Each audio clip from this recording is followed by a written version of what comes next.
भेज रहे हैं पीले चावल घर घर अलख जगाने को।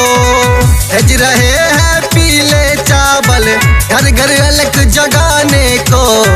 मंदिर में है प्राण प्रतिष्ठा न्योता सबका आने को। मंदिर में है प्राण प्रतिष्ठा न्योता सबका आने को।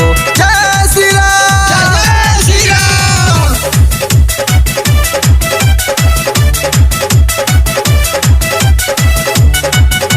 प्रेम से बोलिए श्यावर रामचंद्र की जय। या 24 का साल जीवन में खुशियाँ लेकर आया है।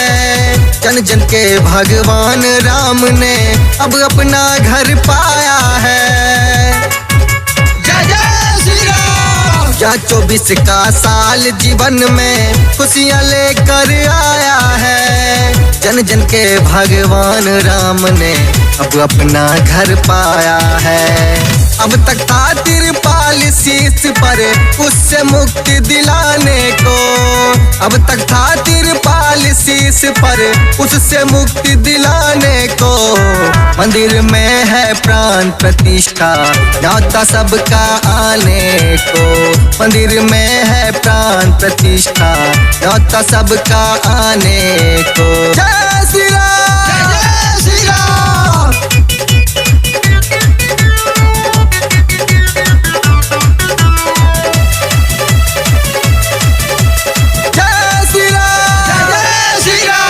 जन्म भूमि राघव की प्यारी पर यवनों का डेरा था। मंदिर भव्य जहाँ था पहले जिस पर पानी फेरा था। जय जय श्री राम। जन्म भूमि राघव की प्यारी पर यवनों का डेरा था। मंदिर भव्य जहाँ पहले था जिस पर पानी फेरा था। तोर उसे बाबरी बनाई ताकत हमें दिखाने को। और उसे बाबरी बनाई ताकत हमें दिखाने को। मंदिर में है प्राण प्रतिष्ठा न्योता सबका आने को। मंदिर में है प्राण प्रतिष्ठा न्योता सबका आने को। जय श्री राम, जय श्री राम।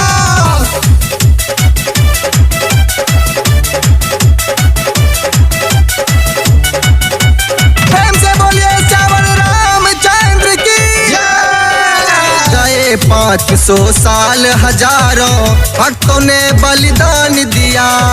मंदिर भव्य बनेगा फिर से प्रभु का यह आह्वान किया। जय जय श्री राम। गए 500 साल हजारों भक्तों ने बलिदान दिया। मंदिर भव्य बनेगा फिर से प्रभु का यह आह्वान किया। आज उन्हीं भक्तों को मिलकर सदा सुमन चढ़ाने को। आज उन्हीं भक्तों को मिलकर सदा सुमन चढ़ाने को। मंदिर में है प्राण प्रतिष्ठा न्योता सबका आने को। मंदिर में है प्राण प्रतिष्ठा न्योता सबका आने को। जय श्री राम, जय श्री राम।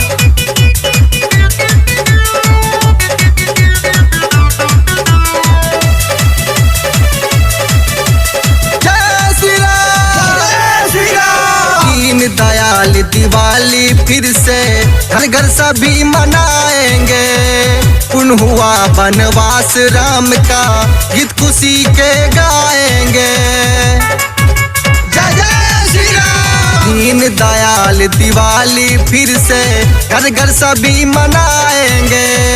पुन हुआ वनवास राम का गीत खुशी के गाएंगे। समय लौट कर नहीं है आता इतनी याद दिलाने को। समय लौट कर नहीं है आता इतनी याद दिलाने को। मंदिर में है प्राण प्रतिष्ठा न्योता सबका आने को। मंदिर में है प्राण प्रतिष्ठा न्योता सबका आने को। भेज रहे हैं पीले चावल घर घर अलख जगाने को। भेज रहे हैं पीले चावल घर घर अलख जगाने को। मंदिर में है प्राण प्रतिष्ठा, न्योता सबका आने को। मंदिर में है प्राण प्रतिष्ठा, न्योता सबका आने को। प्रेम से बोलिए सावन राम।